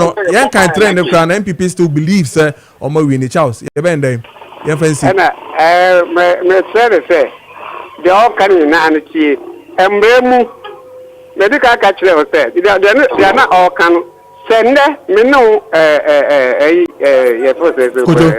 Kojo ye co-election na ye say ye first scan pin sheet and a soft copy and my declaration between me and you are then ye besi ye na ye AI quite normal so artificial intelligence quite ye faso e di efesa enoma the returning officer no bisa brahma na say returning officer Vincent Obi Ankase Obi Anko fan the hard copy of pink sheet and family na and one na omo mislead sebe J Mensa Bosman Asare ne Samuel Tetenum omo mislead J Mensa J Mensa tina ase no hu say I don't know mo ya no say mo mislead me because enimre Mate hard copy. Abaka yem fancy. Abaka mamiti last 1 seconds. Near fancy. You know, because I be said Ghana rebel and HSA the tally sheet and the confirming results. Tally sheet. But the electoral commission the tally sheet. If 2 party agents tally sheet. And no problem will be able to control your pay. All right. And to know what the young fancy and paying for everybody who come on as time goes on. We're hoping say a court no what the candidate herself Mame Ekwe Wusu free year the court no and also our honor na fe and shade BC me basica so and afe na case what na say and to neighbor be come but answer na Mame kan we quick one na fe me kosiga so na me run na case so say good morning and Munyam Akwa Onyame Akwa Kojo Preko me that's it. In fact, we Manso people are suffering pa our roads are poor. No government workers here. And even at Asanko Gold Mines, your correspondent is saying they don't even employ we the community people and they don't give us proper work to do, but rather give us only security job and pay us 900 cedis a month. I am exhibit from Manso Yaukrom. This is sad, but yebeshe na yedihu ejuma amount. And then this one for Kwabla V of Pokwase Benghazi, small Libya, Matthias here. So it is revenge time for the NDC party in the incoming re-election. CCT Ablekuma North. We are to reciprocate the punishment received in the hands of the MPP at Ayawaso Wagon. MPP members are afraid. That is why they have boycotted the election. Greeting to Honorable Ni Ashimo. Okay, ono so ne die no. Ma menko ziga ho na afi yendi nkomo na case so atena se na amumi no me no mo eni nkomo ne nhwe de ekona na bibia bokọ de. Na me adom Kojo. De ready ase. Insio na how. Say this toy no. Yeah, side ho de talk akra. Oh, okay. You bedu ha no na say ha no no ase an talk ese bi ase. Oh, okay. Nice one. Anopan so di ana di nshira na ebati. Ye bomba ezemfa nshira mere Kojo. Amen. Kojo fu nyame nshira na nso nya kase ye mai. Amen. Esi kede ase na ziga mini so kofi ziga ontimi nya Kojo sa. Ziga zo ontimi nya Kojo sa why. Me kwa ba sa America. Enu ti no ontimi nya Kojo. Wo ma de no. Kofi de pa. Enu ti no ontimi nya Kojo. Boss. Kofi de papa. Kofi de on. Kojo se de do. Ziga obi a kire days ni bia na de mu mema ni mu ma e capable of doing. Unim de Kofi for ye. You are heartbreakers. Break. If you don't want to go, David decide nyami. And was say, we also your bar, then you may you adom. Now you be more the Kojo so no mu yi. Me that say. If it's a Kojo for one year calm. Ye gentle. Ye penokre. The echini na da. Me that say. And yes see. Do bones Kojo ni abra na so bi sisi ziga. And ye ba beji akoma sisi a. So, what say at so? Yes, akwesi for so leadership. Baby a ombeko bia no. Obope leader obese de bia omo de die no. Person ntechi use rollers akwesi. Power trunks is like obedi so a. Obese bibia on ye ka mebo ba akwesi fo bebribi. E bi say kwasi ni kiremu yi. Kwasi for no 2 million de mo mo ane die din wo mo fa ma wo. Obi say na. So obe free super market. O kwasi. So on your power drunk. What's it? On your power drunk. And so power drunk is positive, right? That be positive and negative. Or better so. Okay, so ya na. But that be the question. Osakra. Osakra. Or could you omu di agro kwa no say on the leader. Adebia has obi or pre-leadership. Okay, that's the right. But you kwala blame now your man many papa no. Aye. Kwasi ntia se so be ye bada. Just wo ye papa. Think about it, Shasi and Alfie. Yes, Abamremu no. Yes. Obi a ye wo no kwasi ada. Ife kwasi tiniu kwasi. K capital KWESI kwasi. By your wo kwasi ada na say akwasi de a ye fra wo akwasi. Okay. You get me? Okay. Yes. Et how many use yi na how many use e no? There be I see the yi e be di kan. Akwasi. Uka kwasi. Kwesi ni e fanti die. Okay, intenu ye KWEE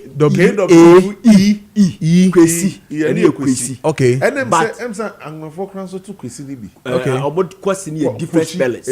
Okay. And so it is your wo kwesi ada wo ye kwasi.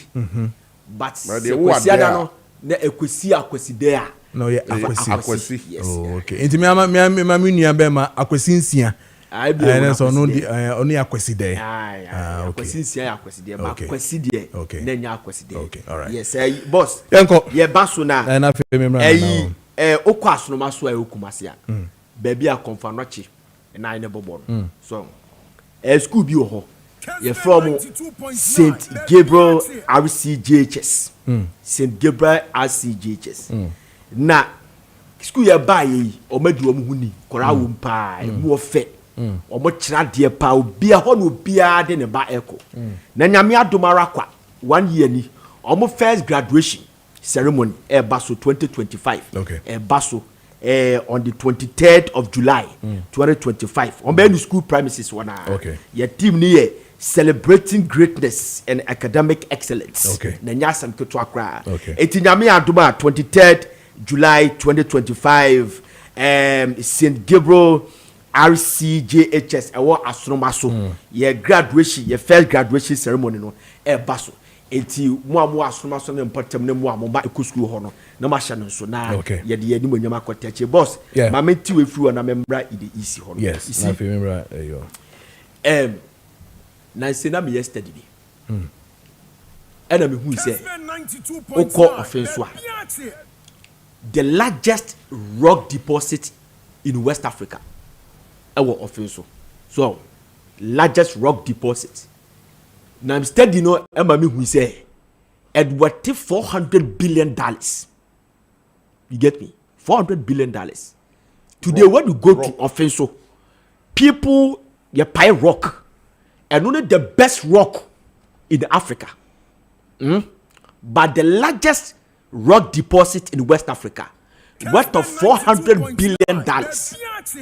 I a chef from any be a dear quarry, ye be a dine, ye be make say a concrete, ye be a quine, ye be a lot of things. A your offense so any important na.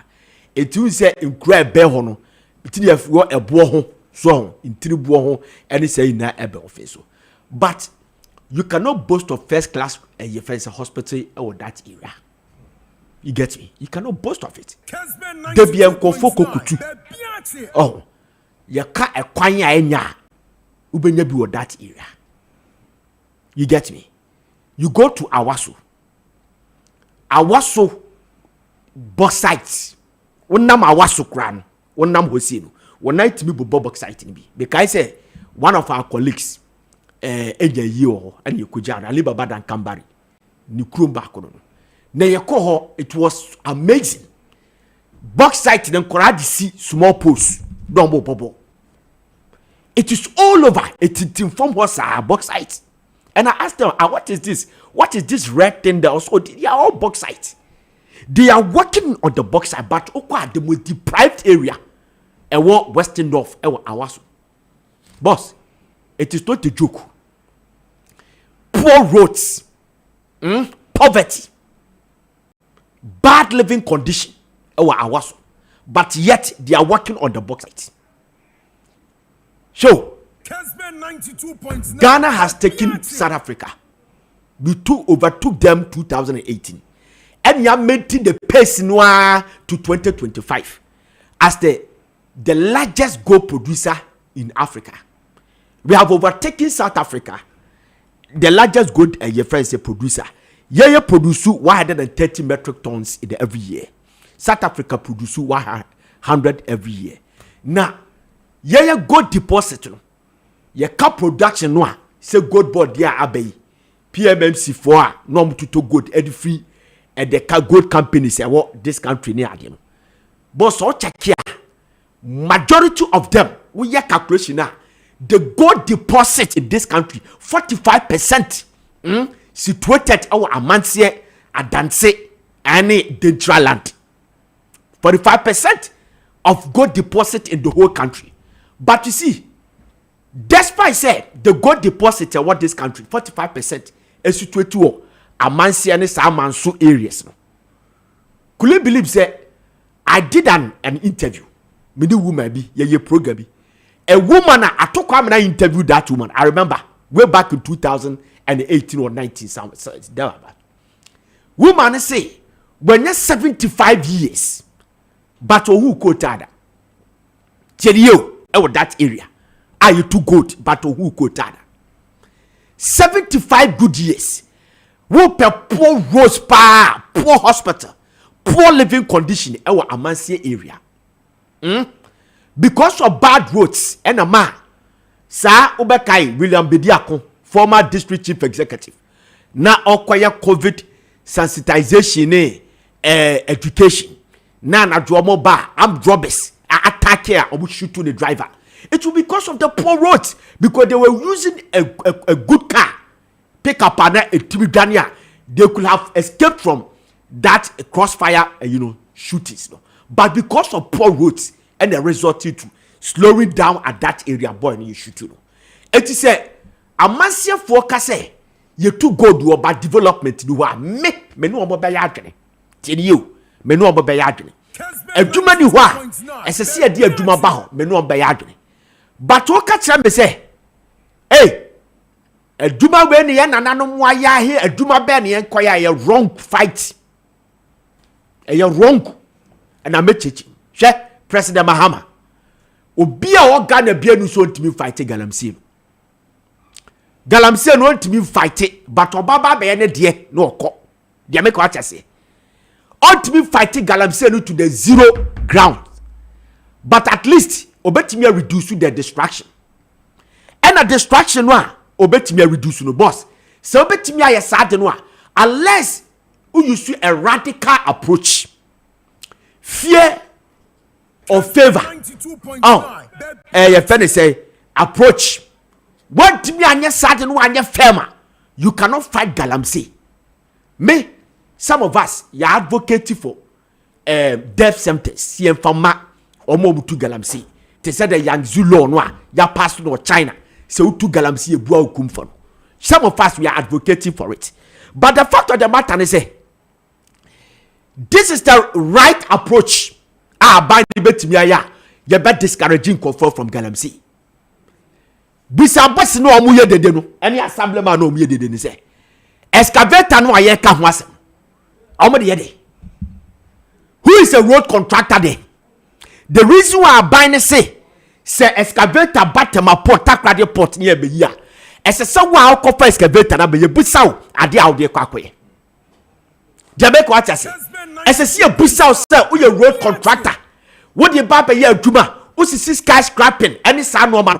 Ese ye busa wo ye clear ama ade paper se ban sana. Na busa wo say excavator na aban no anasa task force na ICs no. E dia no mo de. So be a road contractor, you man nyini de enko.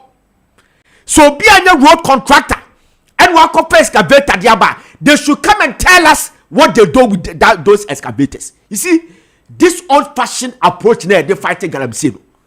As I see a jai, okay. We need to be firm, radical. You should not show any mercy for any weak heart. Sadia we yani aye twaba he President Mahama and NDC. Fighting galamsey na galamsey bafom. Ni ehunu say galamsey abafom ma cancer swate and oko OPD. Kidney problems ejai. Brabomo ayi liver problems ejai. Skin rashes ejai. Fibroid ejai. San nobody na ejai na some co positioner. There will be a hero. Mahama will be a hero, just like a Kufuor can say, obey implementing free senior high school conformity any year. Why you no about be a hero? Okay. Jamaica watch us. It won't mean can't me say, Ena a good year na shafom no, yen na no dia na oba betua, enyo dia, yen na nyo dia tie. Okay, Ghana constitution. No problem. Okay, Ghana constitution. Chapter 21. Say land and natural resources, article 257.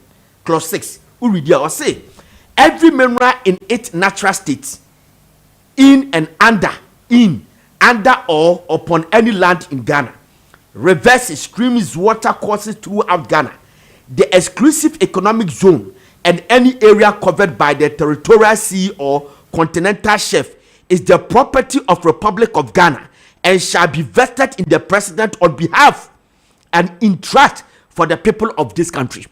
Eti agudie bia e wonsuom je shafom je wani whatever e Ghana dia ye invest power ne dia ma president on behalf of this country. Eti say e ye ukuro mu a enya wo dia ese so from akra so na woye Jamaica what I say. I don't have problem with Manso Datano ne sa Manso for, but they should come and tell us where do they use the excavator from. Jamaica what I say. Who you see here? Not that old fashioned no. Omo de bia ne yen toaba.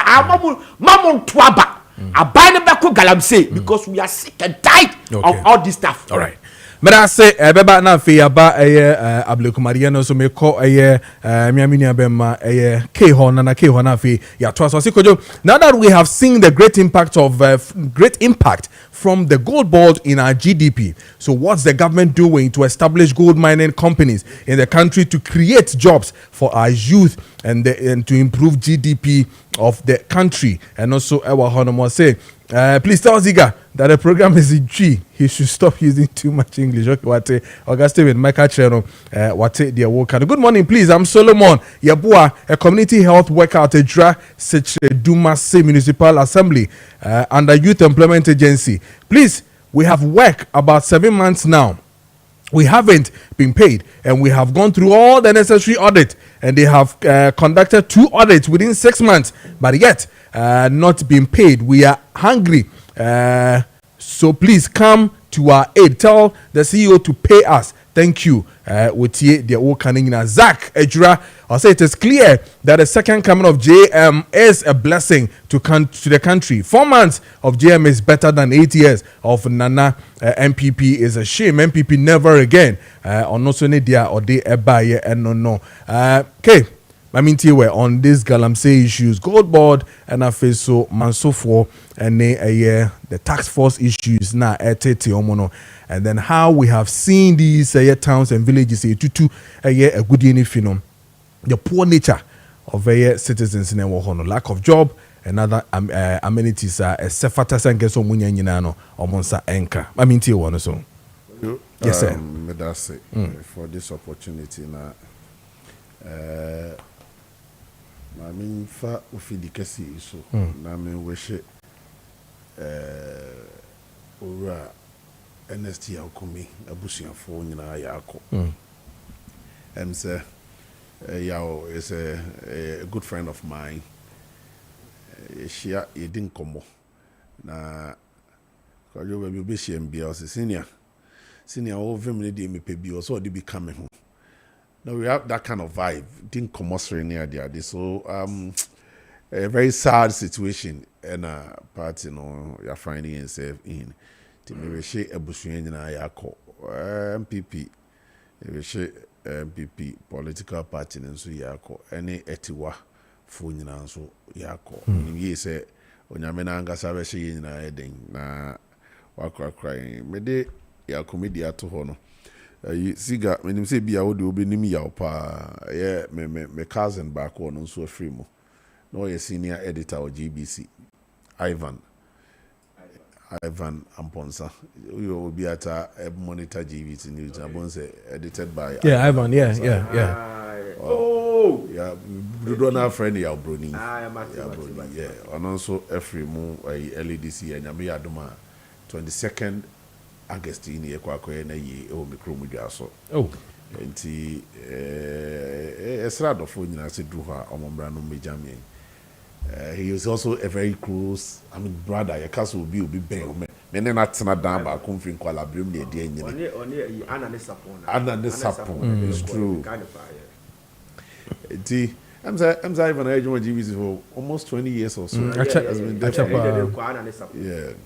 Enti ya mabusuan dwa so busuan nyina nso yakọ mrene dro nyina nso ne niye sesi gaba beta mechi wa abejam meja menu akwan Kojo ensem no areho na ohwe oman aye chichire ne ba bia ide oman na ba bidru na obisa ho se future papa ben ne build for inchirima. This a question I say Kojo me dana me sorry na dro 2 am se me kwa me research kakra na bama dwene mu ana eja adwendwene enchiri friends dachi papa bay ene e build di amanchirima se be koso atena o man mu nokre yesi ye nka nokre sade ni favor me dia eye in favor me dia enye dia ene na we don't have a future as a nation yesi ye ni nokre ene Ghana we are seeing to aba for against a friend say LGBTQ.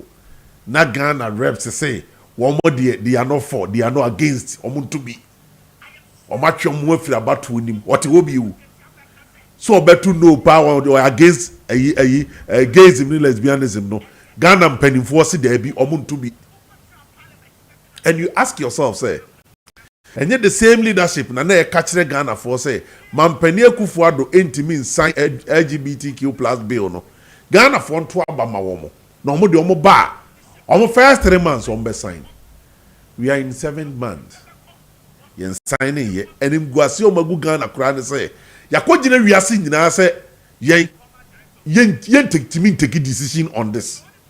That's the meaning no Kojo see ka say even ye pekura nke better than say beka say you're vulnerable when it comes to taking decision on LGBTQ plus. Now, when I saw that, say, hey, baby, my affair, the abedunu. You didn't throw in that to me. We are near catching Ghana for say, so. But I mean, him say, Ziga, what you say? Yes, me do be at him, but a casa, a penny casa. You to me, we are near catching Ghana for so many chances. Minister statement I'm making, you know, the what saying him say mediatem. But I'm just using a Asante Kasa. And idea, man penny in the team see, omuntimi take a decision whether we are for or against. Areho. Now I'm not surprised. Send South Africa near Brandy, Timene, Nimpenos, and Yeri or Bema. Abejina monumental place like Independence Square. And no catchery we are seeing now say, Woki see, ne Yiros and Impena, I am you know. Ghana penny for Intimiania Hoshe. Areho. Mamemra Ablikuma North. Say can't be. But if something's more on the mining. Mining, yeah. I Kojo me mining and say Makama Brem is in Kahwasi. Okay. Do you know why? Okay. Say me kai the Omanyi, ya de mining ya. Why you careful, obedi the atem. Because I say yare wa yadwinimu. Kojo, I say we are sick in the brain. We can't think and take decision. My young cancel every contract we have in that foreign mining companies in Ghana. No, Kodoni take you over. Omo fire call the Hague. Omo fire call International Arbitration Court. The mining sector will work and pay whatever fine on finding you. What you say? This should invite all of them for renegotiations. We should invite all of them for renegotiation. Ye dear good year your mine Japan. Ye two ani 5%. Ye two ani 10%. I was so embarrassed when I heard the minister under Mampanye Kufuor's administration salute you Maakye negotiation yam 15%. We should clap for him. One na ya dear so indeed one na ya dear so ne bin see that. Ziga meboa ni eje 5. No be akwa 15 e bebo na baso but to me ye yare. Also, can't mind as a voice in Abba. We are sick. Say, Obiatimia, you take a decision one in my say. Maybe my friend is a Burkina Faso, then the Mimi Disono. Opasa Tanahani any year Juma, a 50-50. Whatever you are gaining from the mining, no, a 50-50. Investment, Papa Ben, or me, and Dinas are good, no Munano. Yet your maimu, not. Yet a whole mining a friend is a concession. Yet the Bruni company. Set young farmers will try mining campus straightforward to upfront to Ziga. Yet the amount more no bear mining 1 year or 1 year, when this is called mining need to Yesicana, yet Jeffrey no 1 year or 3 or be mining for the next 30 years. What kind of stupidity is this? You sign oil with Talu oil, agreement with Talu oil. Agreement be 35 or so. And this administration, 7 months in government, acquire extended to 42. 7 months in government. Contract na enyem wuyeno. Oma sende. Oil our mining yano. Do omo tuni di enya kurenu 10% o. So you ask yourself, so John Mama see him fanny. No one can say on a personal edumabi or babe. 7 months in government, you renew Talu oil for agreement. It has been renewed. Yet ye kasa say na ye ho almost seritiga. No almost seriyan. Munim dia moka. Anapa matisi ya say one company be Zuma mining company bi nso ni Ibrahim Amanzu gidigidi nyagro. Yeah, Zuma dia no. Nyagro. And you ask yourself, me as a person, I will never speak against any Ghanaian legitimately. Or ya juma bi near man contract and why ya juma. I will never do that. But Mr. Ibrahim, with all due respect, baby, nyamia peja wa di wakudru.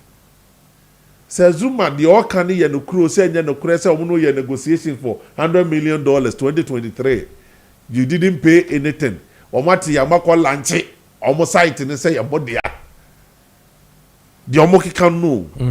Martin can be Matisse say engineers and planners who issue statement. Yes. Menya no being kind. But you ask yourself, say, I thought I could any pioneer pedien. Ziga ya ne pedi. Yahwe. Favorable kumana physical bremo. And ya kumi na eja hokoyo. This brother fought to become an MP. There are certain things they be a mean to me kind of feeding. So 2022, let me say 2022, 2023. Ya numbia imported cars from Canada. Ya total cars CRV Honda Pilot near the other under our own government. When I was fighting for my CRV, Kumi was also fighting for the CRV Mienu. Ni ya chikano, ya tuya duty area car na pi ya Jeffrey ensem. Ask yourself, say, NS ya Kumi meme san kamedie. And so ya ton cars ni nyina. Ya Kumi minim se onisa kani die Mienu no. Aburo bi ayedi ye hu bi no. And you ask yourself, say, ya koye ko buy yes yoko ni ekwa yoko yes interpol ni ekwa ye chiriya national security angosiaga. And there ya wajeni nyina hoko. He fought to become an MP or planning for many years. First one and fat. And you know the amount of money you spent in running for your friend is a member of parliament. I have a friend. Doc, permit me to mention your name, Dr. John. Oh yes, Henry, Lord Bam. Ziga do him Lord Bam. Lord Power Capsules. Yeah. Dr. John. And we be contesting wo as for ship house. As for ship house. Yes, Parliament House in as for castle. And castle, yes. And the Oka castle ma mekai Rastaman fried rice. Tony. Obeye you ha. Izutem ha. Wa contested primaries jama 3 times. Ni nyina olusu ye. He's a very good friend of mine. Doc, we na a secret mamenka. At the second primaries no. Ye wie ye na de ka. Na ye wo fie na kafo ebi ba na nibira ne mom de ba no. Ye de Dr. Jan she fridge bu. Oh. Man crofo be chiri de mo nyina mo hu na so no mo come atimi na me nua yi freeze. In the name of politics. Oh. In the name of politics. So I mean, my many MPs be brianante closely. I know how much it takes to go for an election, especially on the election day. My brother, NS are fighting the second time we were the MP for just 6 months. Exactly 7th July. You swear the in, no? 7th July, now 7 months, right? And Odeja Kunyana to her walk on. Mesre minuanom. Kojo ka ho bi. Ziga ka ho. Mama ye health hu hia ye. Ya no crepa. Ya na ma ye kwa ba na jo na otibuku wo kenkan wo be anopa no asori wa to da otisti ati na wo drive na wo da. Even say Arabian strike wa me say ya nya careful wa be da wo sti ati ekun hu. No me nyina mi ani na ho. All right. Na masre minuanom so e prepare wiase japade. E prepare niema. Yemfa bibia momo no. One day ye be jani nyina hako.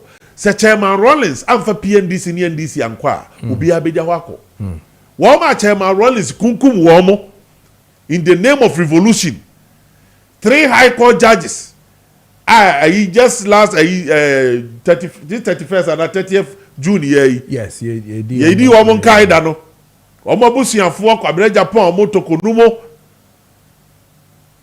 Omusu and then no leading revolution is go. And penifo na ka ho bebre ne ko bobutu sese ko mu nyina ja ho. Asika fo brane akese bebre eje japade ho. Cha sopon stigati ni din. Opon chas. Oba ayi a friend say achemamu a o a very popular man. Uba mi krom dwaso wasante efi osisi ho. Cha sopon we de ne ba dwaso ayi chopper na de ne bai. What you say? De ne be si dwaso town park. Me ni esusa. Ye dimrika play and landing dwaso ye ko hebi. Help me the hoko. Mama ye say in the name of Pesamin Kuminya de Minqua Menyanti or mine bokre phobia. And then Missy Galam say no zigay or mine says you are fighting Galam say. The only thing we can use to fight this Galam say shoot and kill and death sentence. My America death sentence. Death sentence, shoot and kill. Not to so call you Bekuna Bekwame. Wasema. What you say? Yetete honom na di mampani oti akonya so na ebepe mampani adi na sem oka kire Ghana for de say one ma previous administration atete wo mo no ba obegya wo mo. Ni spokesperson kwakubu ahia mi nua madamfo mi yonko brebo ekojira galamsey site ofiri ho na me soma ko galamsey site ho media me ko kan yentie bi ko be so obo say obo te se je ma wini a obi anfa ni tools no mra me ya adwuma me tu obo fo so omo nya botre ni enhwe ni solve problem ni enfa proper measures into na omo sere me because me nya bo share ye papa munya te se je ma wini say cream obi anfa ni so ni pikas no mra bushi me ya adwuma de obo so omo te ado na ye ko 1 minute on your Ablekuma o bibi ka fa ho dia na ye nkosenya sa dia Ablekuma dia no dia me ka wo ho no yeah ensem mi no pe okay dedi kan je mensa atna o NDC for trap o mo setman no watom what them clean trap yeah almost set trap no man onim trap no NDC wa agenda so be je mensa boss man say enko but na the epuli o mo back ne say the biggest opposition party no is not in support. But say o manya the biggest opposition party now o condemn chastise adwuma je mensa ye no e kwa ni mo da ho clear say mo da ho mo o mu ye na ye clear fidie na ji wo mo Kessben 92 na mensa kan je mensa say o wi pusagra wa ma opekura Ablekuma of election may rerun mo onye o declare NDC candidate no so o wini o declare your mepa mo no say woni ma on her IGP dampare 2024 general election party supporters NDC supporters nya Ablekuma nko o ebisi ha party bo ama ho so we modu agiri at the tax eba collation centers threaten easy official from Zempo wo mo e constituency no mu declare for easy for from say presiding officers threaten wo mo so when declare me candidate the beku ye bebo ye be yo say na police for gina ho omo hwewe ya ndisi wi ni e de nom de number okay ye jane kwan all right and then tokonu ni aso the con den no chief justice and let me tell the Mensa it will be very good for her on any team no that they would die with pride than to die in shame. I'm not saying so yeah. but to leave the office with pride. We stood for the truth and truth in your pamoye. Okay. Then say, try because yani was here. What catch and say 3 polling stations here. Uji a friend say scan a unit to my ye. Between MPP and NDC yenreti will be 3. Ufri on our parliament. Eko catch parliamentarians say when we are Jumani nyina aka 3 polling stations pe enti say ye be rerun cry to be the only the 3 polling stations bossman catch the Ghana for say rerun is the last option. It's not in the minds of the EC ade ante no what declare 19 polling stations 16 no kofa free hin now ni mara ho se me wo yeah 3 polling stations now o say nanka o be rerun boy be 3 no ba kokura ansa ma 19 nim 3 no me enu peda happy on 19 ba ko am enti sa wan de enti e say yem call for that election ni e court ni say sa ba ko na de why enti say wa quality sa Gloryland Hotel ho de no wa quality oni wan na e coalition no MPP fo ni eni hobi okay ti oni wan oni NDC fo na ko say dem e coalition mate and na what me about the declare 19 say enko rerun no me see J Mensa krapa ba onye rerun no on declare NDC candidate ni say we win they will still sack her said your babon things that made the back ka ho o be catch yen say they will hear say no they declare election no security bambo mebo and their failure we be security no so when security and declare 3 police stations Ubenya security they rerun for 19 police stations. Omo prepare. Kojo ba ko na me di yeah, what dey wo? There be one man can. Coffee ground me man babo me. Kitu e bi bacho. Kitu e bi ni say. Yes, seconds. Ziga. President aye setting in no. Ya nya careful. In the near future no. Obi e mfanisi kan kwa so dey kwa campaign. Okay. Sika bi obenya bi o dey be training mema. Okay. Na election day no. collation day no ya be sesa niema no ya the best you so ne second you say declare our candidate all right man peni John mama mo anya ne say ebeboa okay happy birthday to you. Happy birthday to you. Ama Ebuako Mensa Ochrewa. Happy birthday to you. Yeah, oye teacher at Secondary College Takrade. Okuno party say happy birthday to you. And then happy birthday to you, Michaela Ama Asafo Bonsu. With you, Papa Dr. Kwabena Tando, former Deputy Director General, GES. Happy birthday to you. And then happy birthday to you, Obin Bwediwa Bafo. We so if you Papa Charles or Bing Bafo or Ghana Navy or also Nidia or de Emma no happy birthday.